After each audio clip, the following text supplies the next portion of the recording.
Aujourd'hui, je m'entretiens avec Philippe Vallin, un courtier et un investisseur immobilier. On va parler de son parcours entrepreneurial et de la place du sport dans sa vie. Philippe, c'est un ami de longue date à moi. Il a eu un super beau parcours entrepreneurial que je voulais vous partager. Puis c'est aussi un partenaire dans notre projet fou d'aller faire un Ironman dans le but de collecter 15 000 $ pour la fondation de l'hôpital Maisonneuve-Rosemont.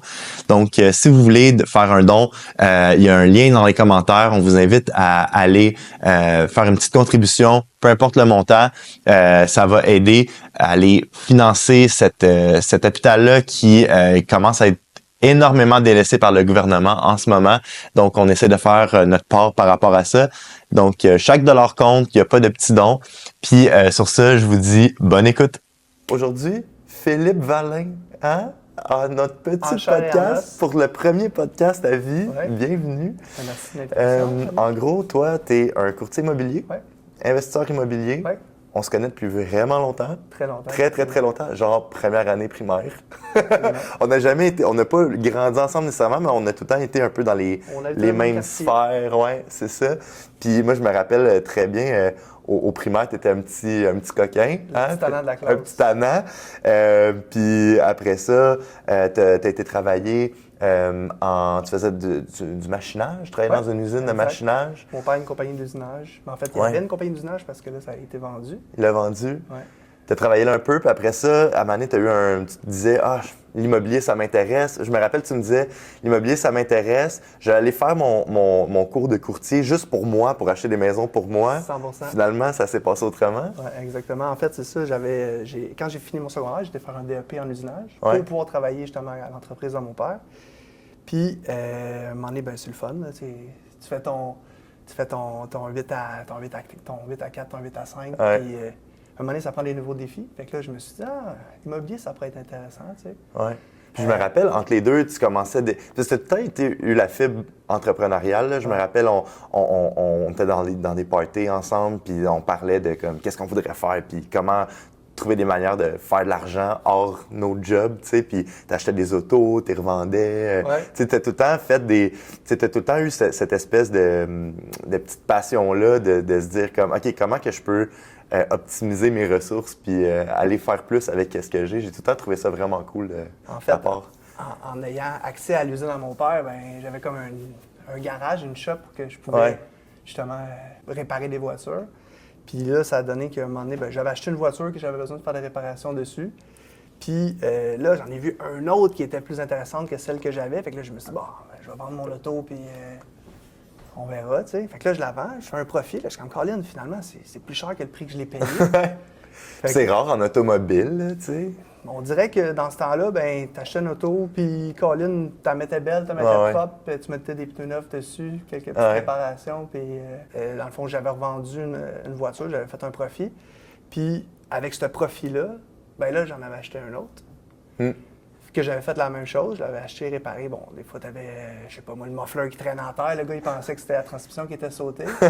Moi, j'allais essayer l'auto, puis j'étais comme, finalement, moi, je voyais que c'était juste le muffler. Ouais. Puis là, le gars était comme, c'est peut-être la transmission. Je suis comme, pas sûr, c'est peut-être juste ton muffler, mais regarde, tu demandes 1000$ pour ton auto, je vais te donner 750, tu sais. Ouais. Puis là, j'ai acheté son auto 750, puis là, finalement, je refixais le muffler. Je roulais avec quelques semaines, quelques mois, puis après ça, je le revendais un petit peu plus cher. Ça m'a toujours impressionné que tu puisses trouver, tu prenais le temps d'étudier le marché, de voir, OK, ce char-là, ça vaut tant. Puis je pense que tu regardais, t'avais-tu des fichiers Excel ou je sais pas quoi, je savais que tu les connaissais par cœur. Honda Civic, les Acura dans ce temps-là, c'est les petits 1.6CL. Fait que tout ce qui était Honda Civic, Acura 1.6CL, des petites voitures qui se revendaient super bien, puis c'est des voitures qui étaient fiables. C'est des voitures qui coûtaient pas cher à réparer. C'est-tu ça, mettons, tu sais, je pense que tu as tout le temps eu le flair de connaître la valeur des affaires, on dirait. C'est quelque chose qui t'a toujours intéressé, j'ai l'impression. Ou est-ce que justement tu regardais, cette voiture-là, c'est une voiture qui se vend à 3 000 sur le marché, il y en a une à 1 500, il y a des petites réparations à faire, tu te faisais des petits calculs, OK, je pourrais faire une marge de profit dessus. C'est-tu un peu la même drive qui t'a mené en immobilier après? Oui, puis non. En fait, c'est que le fait de voir, exemple, en fait, je travaillais à l'usine à mon père. J'avais un salaire qui était pas très élevé à ce moment-là, fait qu'il fallait absolument que je travaille au moins 50 heures par semaine pour pouvoir payer ma maison, parce que j'avais acheté une maison quand j'avais 23 ans. Puis là, j'arrivais à la fin de l'année, tu sais, par rapport à mon salaire que j'ai fait dans l'année, j'arrivais comme kiff, là, tu sais. Fait que là, j'étais comme, ben là, il faut que je te fasse un t'étais tout seul, t'avais acheté ta maison tout seul dans le temps en plus. Exactement. Puis j'avais ma soeur qui habitait en bas, là. Ouais, j'avais fait un petit bachelor. Puis là, je me disais, qu'est-ce que je peux faire justement pour peut-être faire un petit peu plus de sous? Mais je voulais quand même continuer à travailler à shop à mon père. Fait que là, c'est là, à ce moment-là, que j'ai commencé à acheter des voitures, les réparer puis les revendre. Puis ça m'a permis justement, donc, bon, je me suis acheté une moto, je me suis acheté une deuxième voiture. Puis j'ai rénové ma maison. Parce que je me suis dit, Colin, t'as de l'argent de je côté. fais ça avec des autos. Ouais. Puis si j'achète une maison, je la rénove, ben peut-être que je vais pouvoir la vendre plus cher. Ah ouais.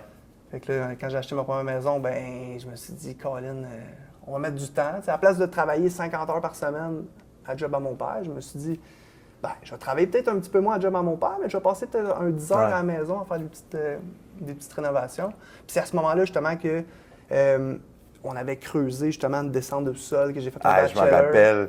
C'était fou, t'avais quoi? T'avais 23, 22 dans ce temps-là? Ouais, 23. Tu t'es parti dans des grosses rénovations, là. Demande de permis. Ah oui, avec tes amis qui t'aidaient. C'était comme. On avait loué une mini-pelle, on a creusé une tranchée de. T'avais jamais fait ça avant? Non.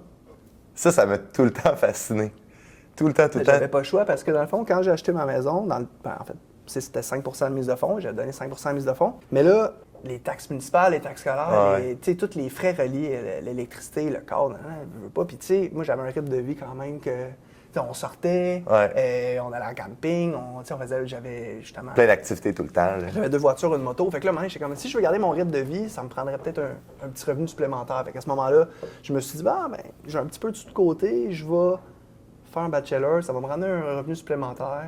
Puis ça va me permettre justement d'avoir peut-être un petit peu plus de sous de côté pour pouvoir faire mes activités. Fait que, puis dans ce temps-là, tu n'avais pas encore fait ta licence de courtier. Tu avais juste acheté ta maison, puis tu l'as rénovée, puis tu as été hook, dans le fond, à partir de ce moment-là? Dans le fond, quand j'ai vu le potentiel qu'il y avait d'améliorer ma maison, la valeur qu'elle prenait en faisant les améliorations, à la place, exemple, de travailler à la shop, si je faisais 10 heures d'overtime, ça me donnait temps, mais si je passais 10 heures à travailler sur ma maison, ben Colin, la plus-value sur la maison était plus intéressante que, par exemple, à l'usine. Fait que là, je me suis dit, je vais la vendre, voir qu'est-ce que je peux faire comme profit. Fait que à ce moment-là, j'avais commencé ma licence de courtier. J'étais en train de la faire.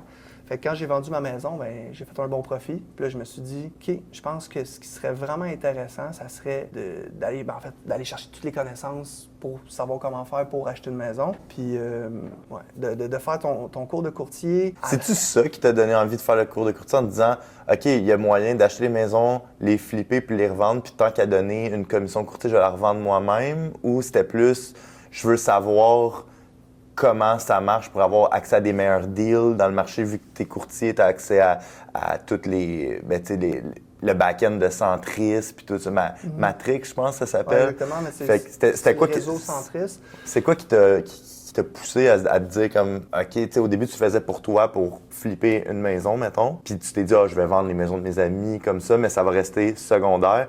C'était quoi ta motivation première à faire ce move-là? En fait, c'est quand que justement j'ai vendu ma première maison, le monde a vu autour de moi que j'avais fait du profit. Puis en même temps, mais ça, je venais de finir ma licence de courtier. Okay. Puis dans la formation justement de courtier immobilier, tu apprends un petit peu comment l'application, le logiciel fonctionne, la recherche des maisons et tout. Fait que, tu sais, d'avoir pris ces connaissances-là, puis de les avoir mis justement en pratique, le monde a vu ça. Ils m'ont fait confiance, puis à partir de là, ça a parti que les gens me disaient « Colin, j'ai vu que tu as vendu ta maison. Ouais. Le bouche à oreille, c'est fait vraiment vite après ça, dès que tu as eu ta licence. Parce que tu t'es dit, je veux faire ça à temps partiel pour, admettons, juste me développer un patrimoine. Mais finalement, tu t'es mis à temps plein là-dedans, dans combien de temps? 1 an, même pas? En fait, ça allait vraiment vite. Parce que là, à un moment donné, c'est que t'as, mettons, 50, 60 heures, 70, 80 heures max dans une semaine pour faire... Productive. Exact. Fait que là, je m'étais dit, bon, soit que je continue à travailler à la shop à mon père, puis je vais tomber en overtime après 40 heures semaine, peut-être ça, ou bien je me concentre sur l'immobilier. Puis là, finalement, je me suis dit, regarde, je vais faire juste mon 40 heures semaine à la job à mon père. Puis finalement, après ça, ben, je vais faire l'immobilier soir, fin de semaine. Puis ça a parti que je finissais de travailler à 4 heures. Après ça, ben, je travaillais jusqu'à 7, 8, 9, 10 heures le soir, la fin de semaine, samedi, dimanche. Puis je pense que l'immobilier, c'est plus que tu mets de temps, ben, plus que tu as de récompenses exact, après. Plus que tu as de clients. Ah ouais. Ben, je me rappelle, moi, j'avais mis mon condo dans le temps en 2010, 2012 à vendre. Ouais. Avec un autre courtier, ça n'avait pas marché. Tout est arrivé, tu dis, hey, je vais le faire, moi. Je vais lister ton courtier. J'étais comme. Je veux trop pour ce que ça vaut. Puis moi, je voulais le vendre le meublé. Puis tout, t'es comme, non, je vais le faire, c'est bon. Puis tu l'as fait, puis tu l'as vendu en quoi, genre 3 semaines. En fait, je me souviens. Dans ce temps-là, c'était fou, là. Justement, c'était un. Puis c'est drôle parce que vu que je travaillais pour mon père à ce moment-là, ben je retournais tous mes appels à 4 heures le soir en auto. Je me souviens, j'étais rendu proche de la maison, j'étais en auto, je revenais de travailler. Puis là, je t'avais appelé parce que ton condo, je crois qu'il était tombé expiré. Ouais, c'est ça. Puis je regardais les expirés un petit peu dans ce temps-là. Puis je t'avais appelé, j'avais dit, hey Nick, ton condo, là, tu veux-tu toujours le vendre? T'avais dit, ouais, mais là, ça se vend pas. Non? Je veux trop cher. Ben, non, même pas, c'était la qualité de la présentation. Les photos étaient pas top.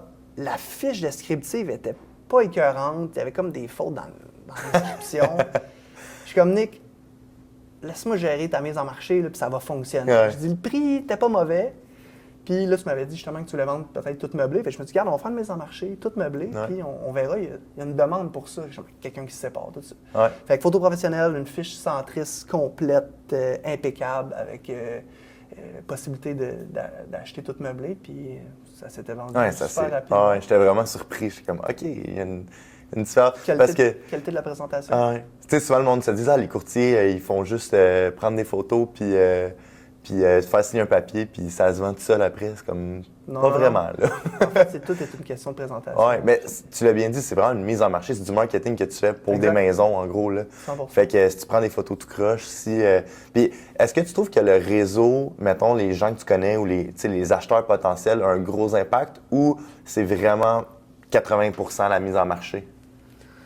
C'est plus comme le réseau du courtier ou. Ben, j'imagine que c'est un peu des deux aussi, là. Bien, c'est un peu de tout. Parce que tu peux avoir la pire maison à vendre, mal inscrit, mais dans un bon secteur. Si elle est au bon prix, elle va se vendre tout de suite. Ouais. Tu n'es même pas obligé d'avoir une belle photo, juste une photo avec ton téléphone. Ouais. Fait qu'il y a plusieurs variables. Par contre, quand tu arrives dans un secteur comme toi, au bout de l'île de Montréal, où il y avait peut-être 50 condos à vendre. Ah, et puis il y en avait encore en construction. Il y en avait des neufs pour le même prix. Fait que, tu sais, il fallait faire une mise en marché qui allait mettre en valeur le fait qu'il était meublé. Puis que la personne allait avoir un avantage d'acheter ton condo.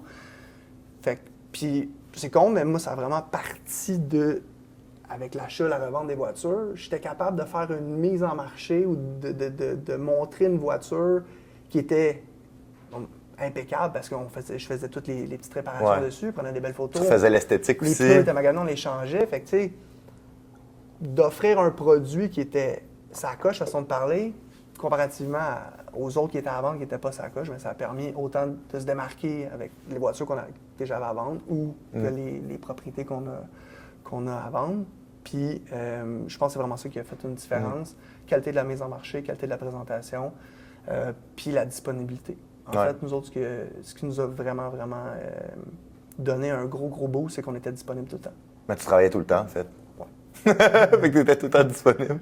Puis tu travailles-tu tout le temps encore autant aujourd'hui ou t'as slacké un peu? Aujourd'hui, on a slacké parce qu'on a diversifié. Puis quand tu dis on, maintenant tu es avec un partenaire, Félix. Exactement. Félix, on s'est rencontrés en 2018. Mais ça, on pourra en parler après. Mais moi et Félix, on travaille ensemble dans le courtage. Puis maintenant, on a un parc immobilier ensemble. Ah, c'est cool ça. Fait que là, on diversifie le courtage immobilier et l'investissement immobilier. On a d'autres projets aussi qui s'en viennent. Fait que, ben c'est cool. Puis Félix, dans le fond, tu l'as connu comment? Qu'est-ce qui t'a amené? Pourquoi tu aurais choisi Félix plutôt qu'une autre personne? Qu'est-ce qui t'a amené à... Parce que là, t'es parti tout seul. T'as roulé ta petite bosse tranquillement. Éventuellement, t'as partner up aussi avec quelqu'un d'autre que ça a plus ou moins fonctionné. Puis t'es retourné tout seul après? Puis comment ça a été quoi le parcours un peu après ça? En fait, quand je suis sorti de l'école... je voulais pas nécessairement être courtier, mais vu que je m'étais comment je peux dire, j'avais eu des affinités avec un gars dans mon cours, puis que lui, il était devenu courtier rapidement, puis il avait performé, là, Nicolas. Un moment donné, il m'avait dit « Hey Phil, Colin, si tu fais ta licence, parce qu'une fois que tu as fini ton cours de courtier, si tu ne vas pas faire ta licence, c'est comme le barreau avec les avocats, là, tu fais ton cours, après ça, tu fais ton examen. Après ça, tu fais ta licence de courtier. Fait que là, j'ai fait ma licence de courtier parce que Nick m'avait dit hey, écoute, moi, ça roule, j'aurais besoin de quelqu'un qui me donne un coup de main. Puis là, moi, je me suis dit OK. Pourquoi pas? Pourquoi pas? Là, finalement, j'ai été travailler avec Nick. Puis, on travaillait à peu près 1 an avec Nick. En fait, il s'est ouvert un bureau à Repentigny, sur Industriel. J'ai été travailler avec lui. Il travaillait aussi avec Yannick Dumais. Fait que j'ai quand même appris beaucoup là, avec Nick. Puis Yannick, c'est Yannick Dumais qui est un courtier d'expérience. Ça fait longtemps qu'il fait ça. Oui, ça fait très bien. Justement, quand je faisais ma formation, lui, il roulait déjà depuis quelques années. Fait que d'avoir appris de ces gars-là, ben ça m'a permis justement de peut-être pas faire d'erreurs qu'eux autres ils ont faites quand ils ont commencé. Puis, un moment donné, on est arrivé à une croisée des chemins avec Nick. Nick a pris un autre chemin. Puis, ça va donner que j'avais été au Mexique avec Nick, Félix, puis d'autres amis. Okay. Puis moi, puis Félix, on s'était rencontrés comme là-bas. Puis on a réalisé qu'on avait des points en commun. En revenant au Québec, moi, j'étais comme parti un petit peu de mon bord à ce moment-là. Puis, la business roulait beaucoup. Puis, j'étais pas capable de gérer toute la job toute seule. Fait que si tu n'avais pas d'adjoint. J'avais plus d'adjoint parce qu'avec Nick, on avait un adjoint à Repentigny. Fait que j'avais dit à Félix justement, hey, toi, ça roule-tu un peu de ton bord? Moi, ça roule en maudit, j'aurais besoin d'un adjoint, mais pas un adjoint à temps plein. Ça te tente-tu qu'on. On partage les ressources, mettons. Exact. Puis finalement, il m'avait dit, lui, Félix, il est pas mal capable. Tu sais, c'est le genre de gars qui est capable d'en faire tout seul. Il est capable d'en faire pas mal tout seul. Moi, je suis plus un gars de terrain qui court un peu comme une poule pas de tête. Fait que, il me rappelle 1 semaine, 2 semaines après, il dit « Phil, il dit finalement. » Puis là, on est arrivé justement au mois de mars, quand la vente de maison est pas mal à son pic, mars-avril. Et il m'arrive, il dit « Phil, finalement, j'ai repensé à ce que tu me dis, puis je pense que ça pourrait fonctionner. On devrait avoir un adjoint ensemble. » Puis là, ça a donné à ce moment-là que l'ancienne adjointe que j'avais avec Nick, finalement, est partie, puis elle est venue travailler avec nous. Puis ça a parti comme ça. En 2018, on avait Natacha qui était venue travailler avec nous à ce moment-là. On s'est ouvert un premier bureau à Pointe-aux-Trembles quand on était chez Proprio Direct. On avait ouvert notre bureau sur Robert-Chevalier. Puis là, la business a... Puis comment ça marche? Parce que, tu sais, mettons, moi puis JP, ça nous prend 2 profils ultra complémentaires dans notre entreprise, où est-ce que moi, j'étais plus opérationnel, je faisais la job technique. Lui était beaucoup plus en vente. Puis je pense que la plupart des business, on va dire, traditionnels, où est-ce que tu as besoin d'une organisation, mettons, que quand tu as 2 partners, ça te prend du monde qui se complète vraiment bien. Est-ce que tu trouves que c'est aussi la même réalité en courtage immobilier? Parce que, veux pas, au final, des courtiers immobiliers, c'est comme plein de personnes qui font la même chose, qui se mettent en groupe. Versus, tu sais, mettons, on compare une agence de marketing web comme nous, où est-ce que, t'as des gens qui font du SEO, t'as des gens qui font du Google Ads, t'as des gens qui ont des spécialités différentes pour avoir plein de spécialités pour un client, mettons, puis ça te prend, tu sais, de la coordination avec ça, ça te prend, tu sais, plusieurs personnes qui interagissent à plusieurs niveaux, tandis que, mettons, tu sais, des avocats, des courtiers immobiliers, des services professionnels comme ça, c'est comme plein de personnes indépendantes qui se mettent ensemble, mais qui travaillent indépendamment, comme en côte à côte. C'est quoi cette dynamique-là, mettons? À quoi ça diffère de ce que je peux connaître, par exemple, comme dans une entreprise plus traditionnelle, on va dire? En fait, c'est d'unir ses forces. Dans le courtage immobilier, ce qui arrive, c'est que ça dépend de chaque personne, mais je ne connais pas de courtiers qui sont 100% bons dans tout. Autant bons dans l'admin, rédaction de contrats, avec les vendeurs, avec les acheteurs. Négociation et tout. Fait que, tu sais, moi, j'avais certaines forces. Félix avait certaines forces différentes. Puis, tu sais, moi, je suis vraiment un gars de terrain. Peut-être un petit peu plus comme JP. Ouais. Puis, Félix, c'était un peu plus le gars d'admin. Organisé, sa coche.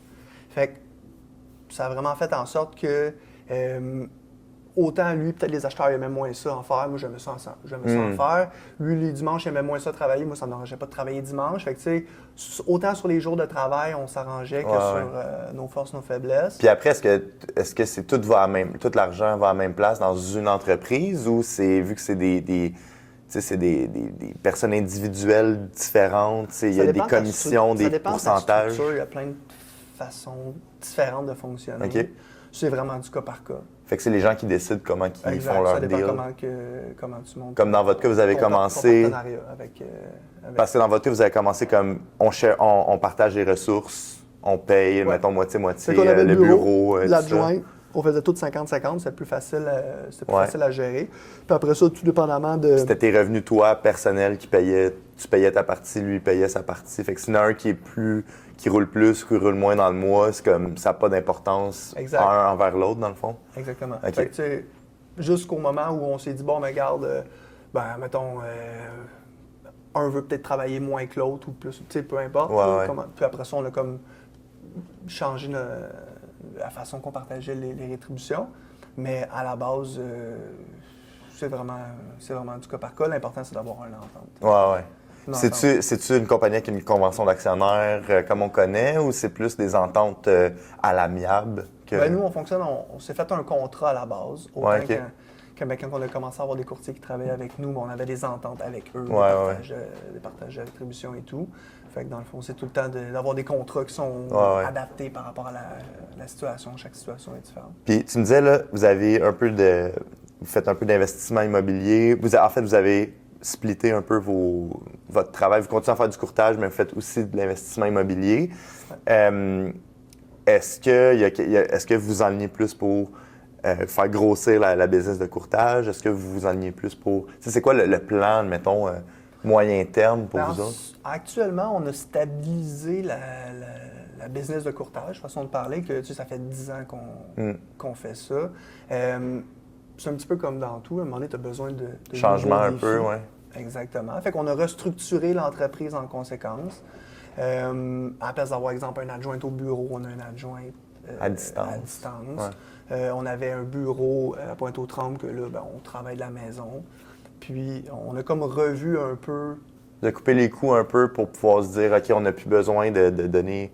On a revu ce qu'on voulait. Avant, on était plus en performance. Là, on est plus en stabilité. Félix a eu un enfant. Justement, son enfant il va avoir 3 ans cette semaine. Fait que, tu sais, ça change une vie. Fait que moi puis Félix, on n'avait peut-être pas la même réalité. Fait qu'on a comme revu nos priorités. Puis, on fait du courtage encore ensemble, différemment, moins en performance. On est toujours présent. On a quand même terminé numéro 1 chez Remax à Pointe-aux-Trembles l'année passée. Good job. Merci. L'année prochaine, je ne sais pas parce qu'on travaille un petit peu moins, mais est-ce qu'on se concentre un petit peu aussi sur d'autres projets. Puis, en fait, en 2020, quand il y a eu le COVID, c'est tombé comme un petit peu plus tranquille pendant peut-être quelques semaines, quelques mois. Le temps que le monde se demande qu'est-ce qui va se passer. Et à ce moment-là, nous autres, hyperactifs puis motivés comme on est, on ne peut pas arrêter à faire l'immobilier. Fait que c'est à ce moment-là qu'on avait commencé à acheter des blocs. On a acheté un immeuble dans l'Est, puis après ça, un autre. Puis, à un moment donné, il faut que tu t'en occupes de ces immeubles-là. Fait que ça prend du temps. Comme là, on est en renouvellement des baux, on a des locataires qui s'en vont. C'est tout vous qui gérez les immeubles, vous ne mettez pas ça en gestion? Non, on gère tout ça à 100%. Fait que c'est faisable de faire du courtage puis de l'investissement immobilier, mais tu peux pas faire du courtage de performance puis du développement en investissement immobilier. Parallèlement. Si tu veux que ta business d'investissement immobilier ait de la croissance, à un moment donné, il faut... Comme ils disent en anglais, something's gotta give. Il faut que tu choisisses où est-ce que tu mets ton focus, où est-ce que tu mets tes efforts. Là. Puis, mettons, vous êtes partenaire avec nous autres pour Rablab Athletics. Oui, tout à fait. On a décidé de faire le projet du Ironman à Saint-Donne en France. On est bien excités pour ça. On s'entraîne très fort, moi, JP puis Julien. Je suis rendu en shape. Perdu 70 livres. Félicitations. Merci.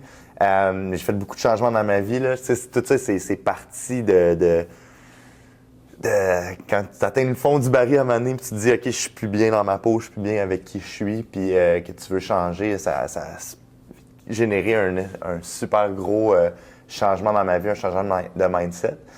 Puis justement, vous êtes partenaire avec nous, on a décidé je me suis dit, je vais faire le plus gros défi de ma vie qui est Ironman, puis JP puis Jus, on s'est comme tout craqué entre nous autres pour le faire. Puis vous êtes justement partenaire avec nous, vous nous soutenez financièrement dans ce projet-là, puis je vous en remercie vraiment beaucoup. Ça fait plaisir de pouvoir vous aider dans vos beaux projets. Oui, c'est cool, parce qu'on on veut ramasser 15 000 $ pour la fondation de l'hôpital Maisonneuve-Rosemont. Le lien, justement, va être dans le commentaire du podcast ou dépendamment de où est-ce que vous regardez cette vidéo-là. Si vous voulez faire un don, je vous invite à le faire. Dans le fond, ça va aider parce que les pauvres personnes à l'hôpital Maisonneuve-Rosemont, ils étaient supposés avoir des gros financements du gouvernement pour rénover l'hôpital et tout. Puis là, ça a encore été coupé. Pas coupé, mais reporté de plusieurs moments parce que l'économie va pas super bien. Fait que, ils ont besoin d'aide à l'hôpital Maisonneuve-Rosemont. Fait que, si vous voulez faire des dons, c'est la meilleure place pour le faire. Aussi, fait que vous nous supportez là-dedans. Puis, je suis vraiment reconnaissant de ça parce que toi-même, tu fais beaucoup de sport. T'as été un peu, je te l'ai jamais vraiment dit, mais il y a plusieurs personnes qui m'ont inspiré dans mon changement dans ma vie, de me reprendre en main. Puis tu fais partie de ces gens-là, même peut-être tu le sais pas, peut-être je t'ai jamais dit, mais il y a Julien grandement qui m'a inspiré quand il m'avait demandé, j'étais vraiment au bout du rouleau dans ma vie, ça allait vraiment pas bien. Tu te rappelles de l'histoire du Rab Lodge? Ouais. On a bâti le Rab Lodge pour dans une période où est-ce que on a perdu beaucoup de clients, puis on a eu... Ça a été une période difficile pour l'entreprise. En même temps, on a tout pris l'argent qu'on avait, toutes nos liquidités pour bâtir un chalet, quand que c'était pas le moment, mais on était déjà comment on dit... engagé là-dedans parce qu'on a fait faire une maison préfabriquée, on avait acheté le terrain, fait qu'on ne pouvait pas comme se retourner puis dire on oublie. Fait que, tu sais, dans une période où est-ce que Rablab allait pas bien, on perdait de l'argent, il a fallu faire des mises à pied, on avait un chalet qu'on était obligé de commettre des genres de 400 000 $, il a fallu emprunter de l'argent, ça a été une période là, dévastatrice pour moi. Où est-ce que je me demandais si l'entreprise allait survivre de par nos mauvais choix financiers, puis de par notre inaction, parce que aussi on a perdu des clients, puis on a pris du temps avant de faire des mises à pied. Fait que pendant tout ce temps-là, mettons pendant 4 mois, on perdait 25 000 par mois, 30 000 par mois, puis ça s'est accumulé là, jusqu'à ce que, on va finir de payer, genre, à l'automne, les pertes. On va finir par rattraper ces pertes-là, genre 2 ans plus tard. Là.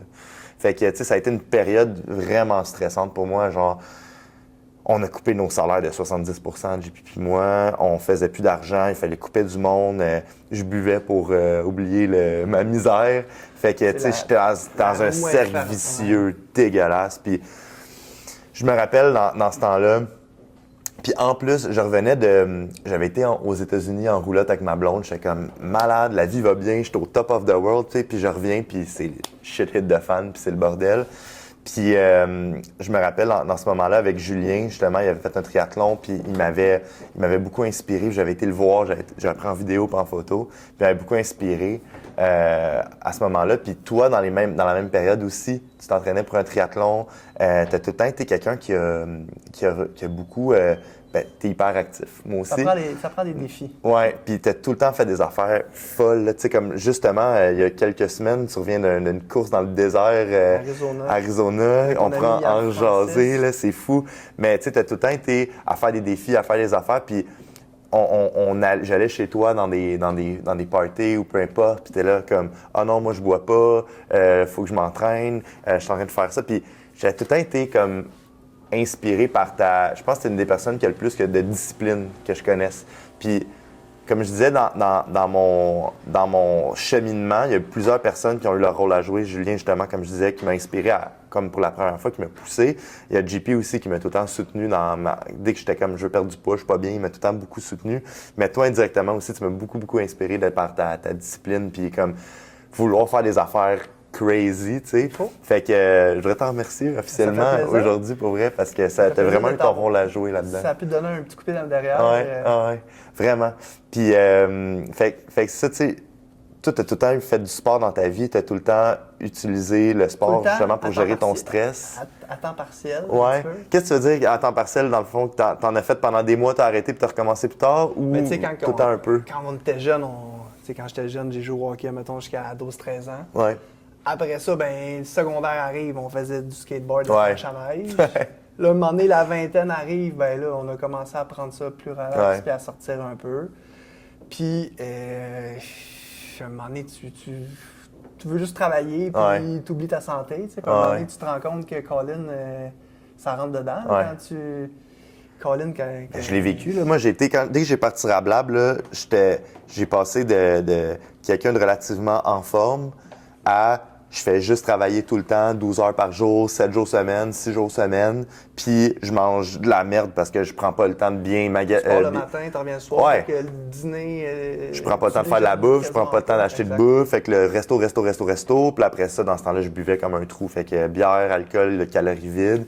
Je pense que j'ai pris quelque chose comme 90 livres en comme 5 ans, 6 ans, mais sans m'en rendre compte, tu sais.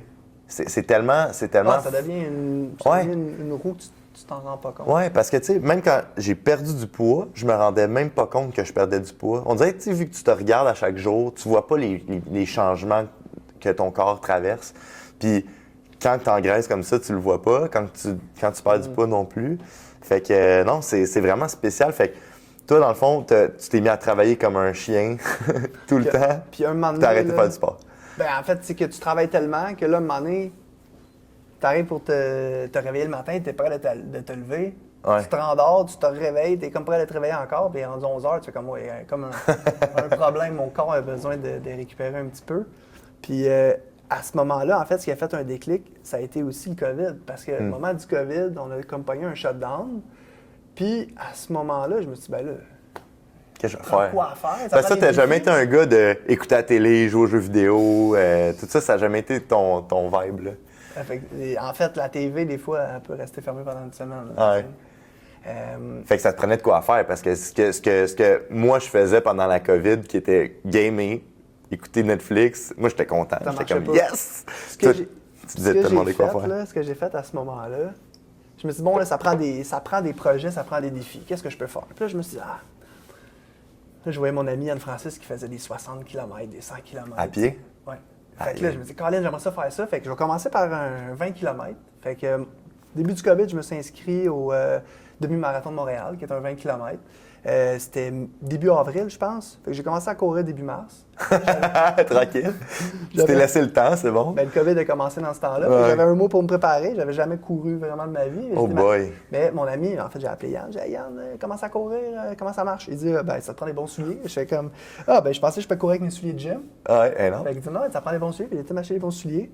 Puis j'ai commencé à courir avec. Puis la semaine avant le demi-marathon de Montréal, j'ai couru un 15 km avec lui, puis il m'a dit, là, t'es prête. Fait que c'est lui qui t'a entraîné, qui t'a montré, qui t'a fait un petit plan à la bonne franquette, à la bonne franquette. Puis j'avais commencé aussi à m'entraîner, faire du conditionnement physique en même temps. Puis je m'étais inscrit aussi à un triathlon olympique, celui de Mont-Tremblant au mois de juin. Fait que là, j'avais un demi-marathon de planifié qu'il fallait que je fasse, parce que j'avais Yann qui me poussait dans le derrière. Puis j'avais un olympique à Tremblant, olympique. 2 mois après, genre? C'était... C'est en juin? Mi-juin? Ouais. Fin juin, la fin de semaine à Saint-Jean-Baptiste. Fait que là, il faut que j'apprenne à nager. Tu savais pas nager? J'avais nagé. T'avais 3 mois pour apprendre à nager? Chez mes parents, il y avait une piscine. Puis oui, mais c'est pas des longueurs... À l'école secondaire, on avait des oui, c'est vrai, c'est vrai. Fait que, tu sais, j'étais à l'aise dans l'eau, mais j'avais aucune technique de nage. Fait que quand je me suis inscrit, puis je pense la même journée, je me suis inscrit au demi-marathon puis au triathlon olympique. Fait que je me suis dit, faut que je commence à nager. Fait que là, dans le fond, j'étais à la piscine de Terrebonne, j'ai commencé à faire des longueurs. Fait que là, j'ai regardé le monde nager. Mettons, il y avait un gars qui était long, j'ai dit, hey, check-moi donc, voir si c'est pas fait. Puis là, il m'a dit, ça a l'air de débrouiller. Puis, il a commencé à faire du vélo. Au mois de mars, quand même, il a commencé à faire. Fait qu'on sort le vélo, je me suis acheté un vélo. Puis, ben, je l'ai fait. Puis tu as fait les deux, le demi-marathon puis le triathlon olympique, ça s'est bien passé? Tu avais déjà une bonne shape physique ou il a fallu vraiment que tu apprennes à faire de l'endurance? Ça a été dur au début. Là. Quand tu commences à courir, ben, au début, ben, t'as mal aux pieds ou la première journée, j'avais genre jamais marché 45 minutes. Fait que juste marcher, c'était raqué. Fait que, mettons, tu marches 1 heure, après ça, 2-3 jours après, ben, tu cours 1 kilomètre. Après ça, ben, tu cours 2, tu cours 3, 3,5, 4, comme j'y allais aux 2 jours de même. Puis à la fin, ben, ça a fonctionné. Ça a été dur. C'est sûr. J'étais raqué après pendant 2-3 jours, mais passé au travail. Puis maintenant, ben, aujourd'hui, c'est facile. Là. Mais c'est vraiment avec le... Puis là, justement, tu reviens d'Arizona. C'est quoi cette histoire-là? Avec Yann encore, qui t'a initié au demi-marathon. Exact. Moi et Yann, on est des amis depuis longtemps. Puis lui, c'est ma motivation de course. Ce gars-là, c'est une machine. Il fait des ultramarathons. Puis c'était le Black Canyon ultramarathon en Arizona. Dans le désert? Dans le désert. Lui, il faisait le 100 km. Puis moi, je voulais pas me mettre trop de pression. 100 km, c'est quoi? C'est 60 miles? C'est 50 miles? 60 miles. 60 miles? Ça donne 100 km. Ouais, c'est fou, ça. Puis là, ben, je voulais pas mettre trop de pression, mais je me suis pas inscrit à un full, là, comme lui. Je me suis dit, gars, je vais... Tu vas faire le crew? Je vais être ton pacer. Fait que ma job, c'est de le pacer pendant sa course.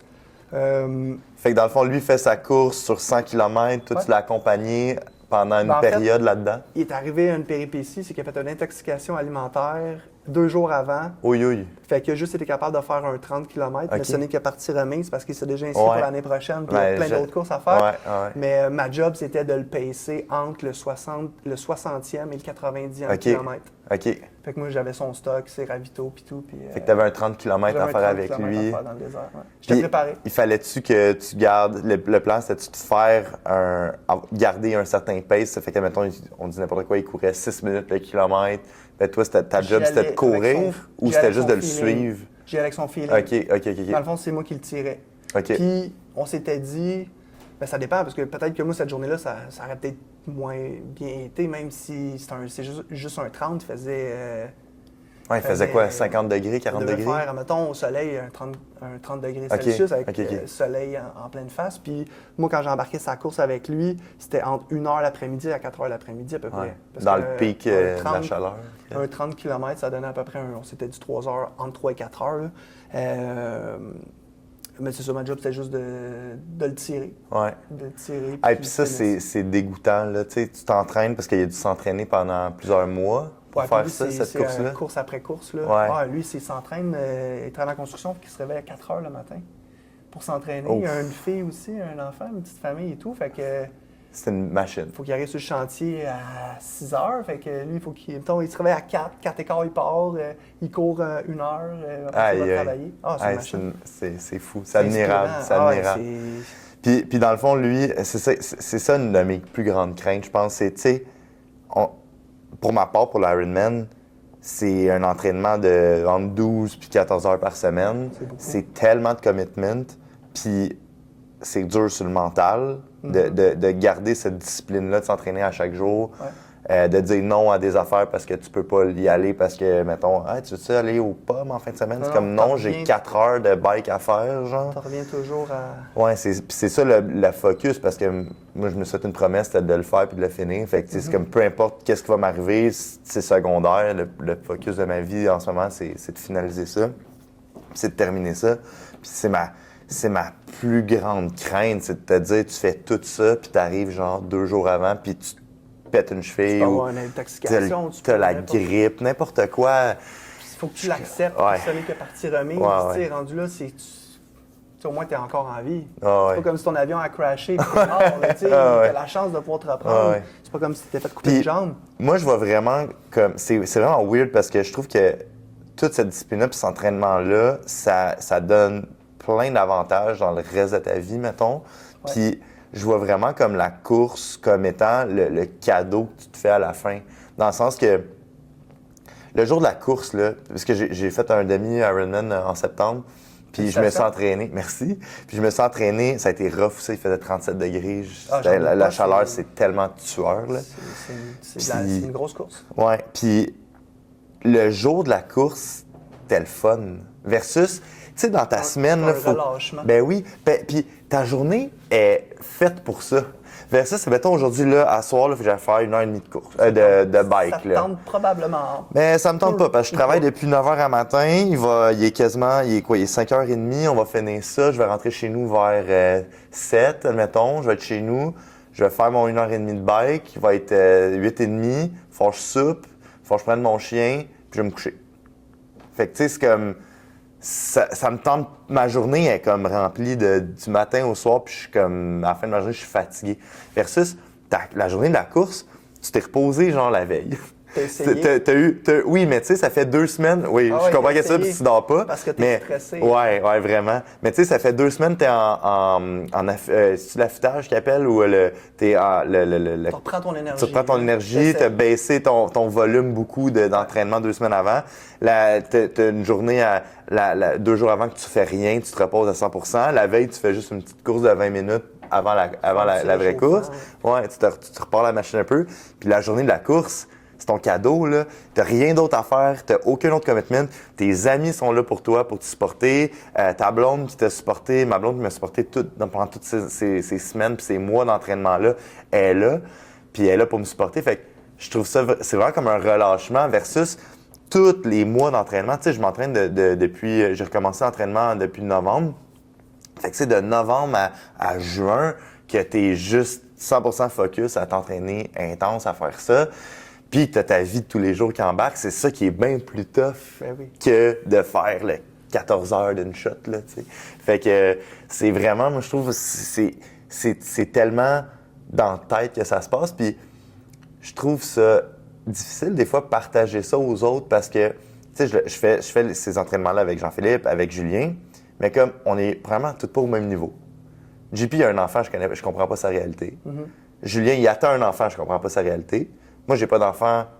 Eux autres doivent comprendre ma réalité, mais on court pas au même pace. On fait pas les mêmes. Ça prend pas les mêmes efforts, faire les mêmes distances, mettons.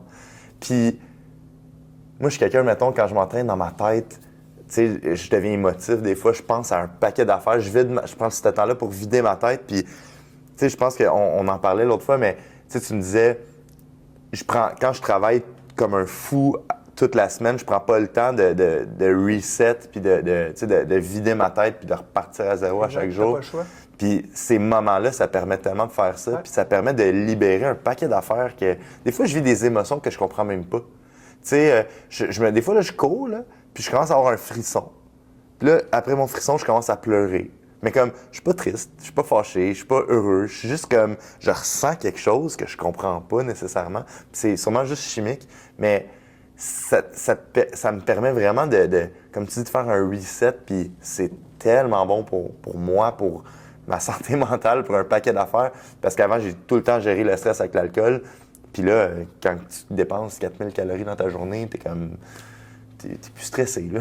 T'es fatigué, tu sais.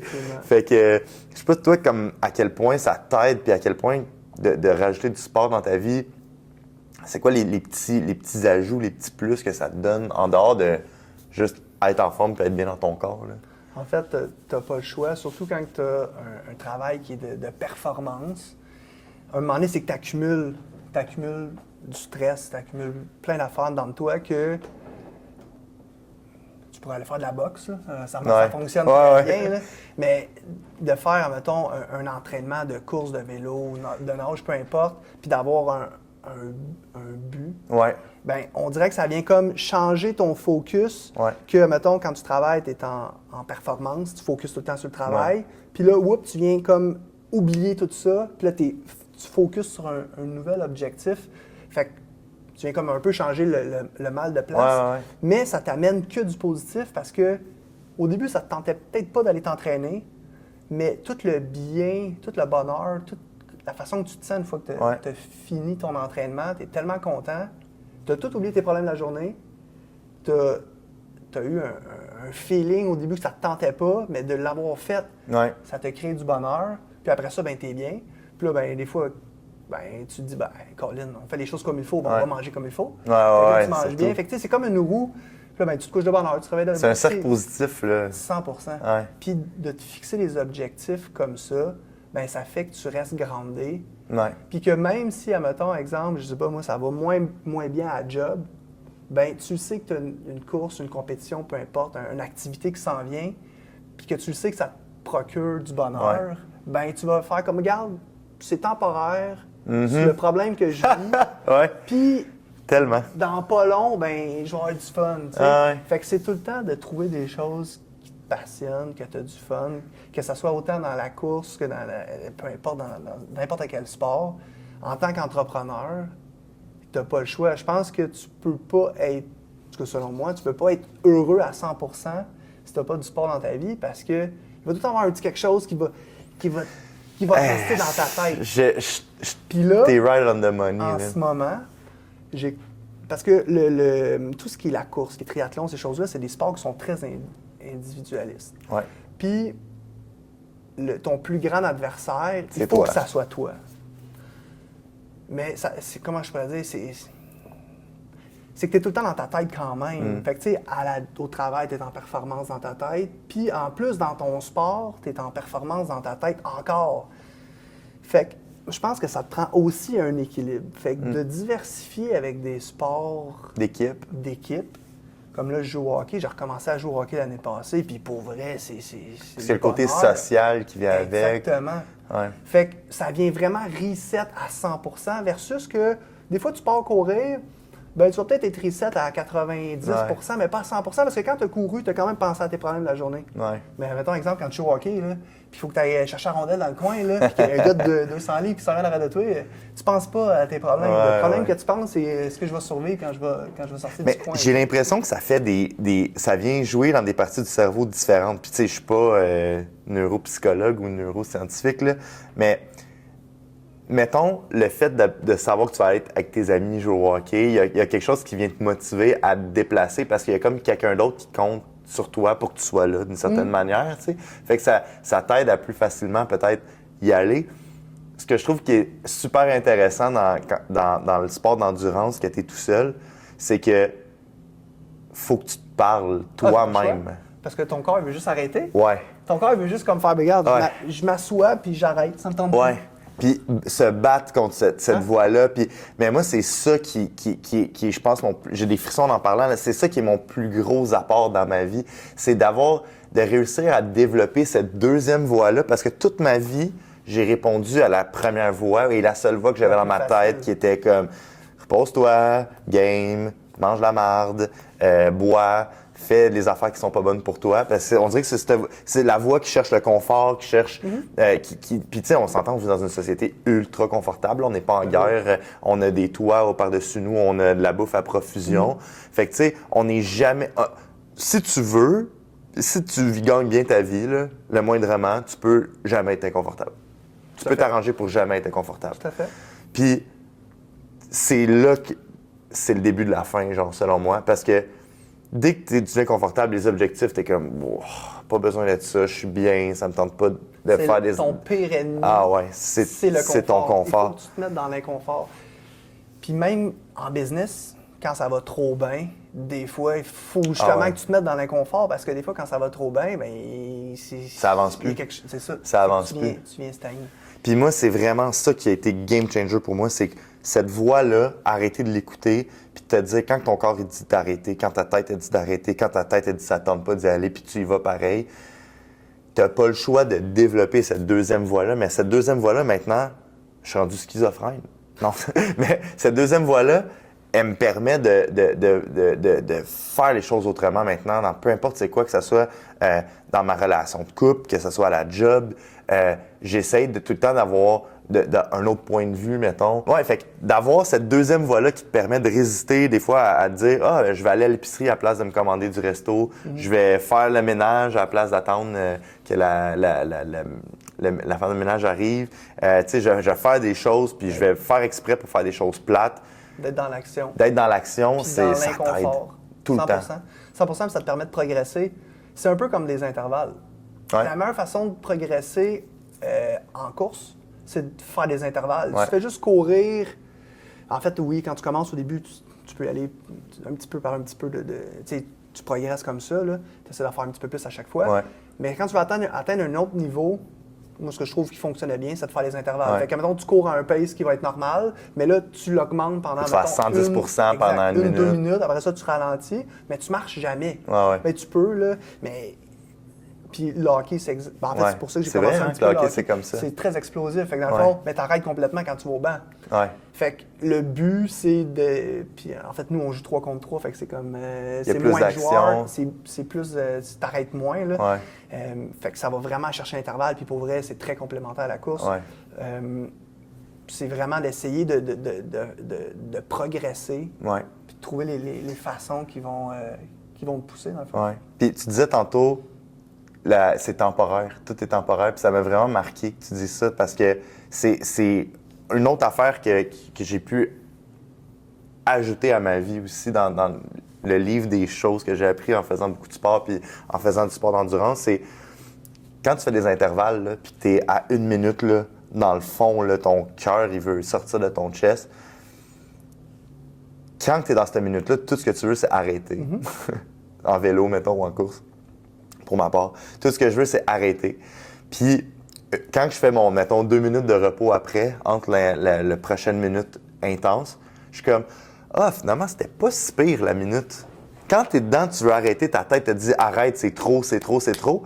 Puis tu te bats contre ça, puis tu pousses, tu vas un peu plus loin, tu repousses ta limite. Puis après ça, quand tu es dans le repos, je me dis tout le temps ça. C'était pas si pire. Je pense que je vais pousser un peu plus à la prochaine intervalle. Ben, tu t'ameillores. Ouais. En fait, c'est ça qui va faire en sorte que tu vas t'améliorer. Mais c'est vrai dans la vie aussi. Parce que tout est temporaire. Dans le sens que, mettons, là, il arrive de quoi, ta copine te laisse ou genre, faut que tu as un accident d'auto, ton char est scrap. Peu importe c'est quoi, des affaires plates, là, vraiment tragiques ou qui viennent te ruiner ton mois. Là. Mais tout ça, c'est temporaire. De se dire, de se rappeler ça, de se dire, OK, mais dans 2 mois, je vais passer au travers. Ou en ce moment, je suis en train de traverser une période vraiment difficile, mais comme dans 6 mois, ça va être correct. Il faut juste que je passe au travers, puis que je baisse ma tête, puis je continue d'avancer. De faire du sport d'endurance, je trouve que ça m'a donné énormément de cette, on va dire, endurance mentale-là. C'est de la discipline. De pouvoir dire « let's go », tu sais. Ça te crée vraiment de la discipline.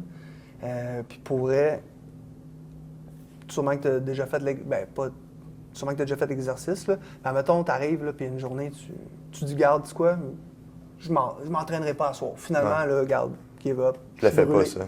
Ben, Colin, le lendemain, tu te dis, asti, t'es comme pas bien, là. Ouais. Fait que t'as tout le temps, quand tu peux pas faire ça. Puis en fait, le but d'avoir une compétition, un défi, un objectif, c'est que ça te permet de rester groundé. Ouais. Puis des fois, c'est même pas être obligé d'être à l'échelle compétitive, mais juste d'avoir une discipline de le faire. Ben t'as pas le sentiment qui revient de comme ouais. Mais moi, c'est ça qui me fait peur parce que je suis quelqu'un de très, très, très excessif dans la vie. Puis je deviens addict vite, là. Ça, c'est dangereux. Ça, c'est avec l'alcool, c'est dangereux. L'adrénaline, c'est dangereux. Tout ce qu'on peut penser, c'est dangereux. Puis on dirait que de tout le temps me donner un objectif, de tout le temps avoir une course à faire ou quelque chose, dès qu'il arrive, mettons, tu vois un papier, j'ai arrêté de boire, moi, à 100%. Puis, mettons, là, moi, je suis alcoolique, là, de base, là. Fait que je sais que si je recommence à boire, si je bois un verre, je vais recommencer à boire. Puis, c'est la même chose pour si je m'entraîne pas une journée, puis je dis, ah non, tu sais quoi, aujourd'hui, je suis fatigué, je le ferai pas. Je peux pas me permettre ça parce qu'à chaque fois que je me suis dit ça, je sentais le vieux Nick en arrière qui revenait tranquillement. C'est comme, ah ouais, t'arrêtes, hein? C'est comme, je m'en reviens.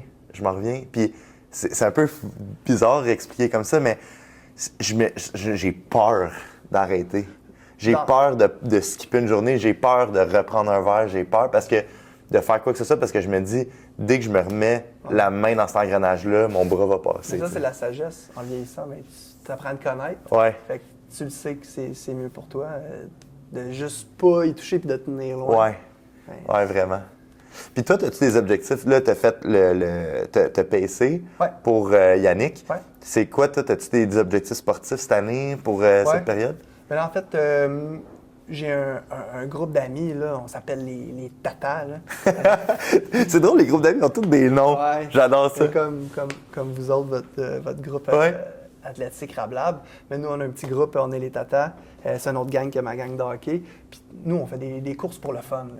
Mettons, exemple. Les Spartan Race, tout ça. Spartan Race. Là, tout le temps, les défis Tata, là, on appelle ça les défis Tata.